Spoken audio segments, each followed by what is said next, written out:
امریکہ اور ایران کے درمیان جاری کشیدگی ایک نئے مرحلے میں داخل ہو گئی ہے، جہاں واشنگٹن کی جانب سے عائد کردہ بحری پابندیوں کے اثرات پر بڑے دعوے سامنے آ رہے ہیں۔ امریکی وزیر خزانہ سکاٹ بیسنٹ نے 28 اپریل کو کہا ہے کہ امریکی ناکہ بندی کے باعث ایران کی تیل کی صنعت شدید دباؤ میں ہے اور جلد ہی تیل کے کنووں سے پیداوار رکنے کا امکان ہے۔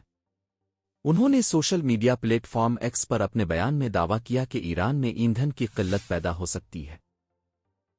اسی روز امریکی صدر ڈونلڈ ٹرمپ نے بھی اسی نوعیت کے خیالات کا اظہار کرتے ہوئے کہا کہ ایران اس وقت شدید بحران کا شکار ہے۔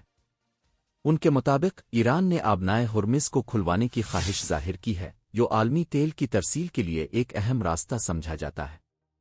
امریکہ گزشتہ چند ہفتوں سے ایرانی بندرگاہوں پر دباؤ بڑھا رہا ہے، جس میں بحری ناکہ بندی اور ایرانی تیل بردار جہازوں کی ضبطی جیسے اقدامات شامل ہیں۔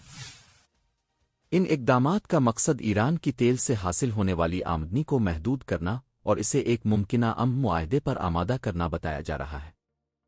تاہم ان دعووں کی آزاد ذرائع سے مکمل تصدیق سامنے نہیں آئی، اور ماہرین کے مطابق صورتحال ابھی بھی غیر یقینی ہے۔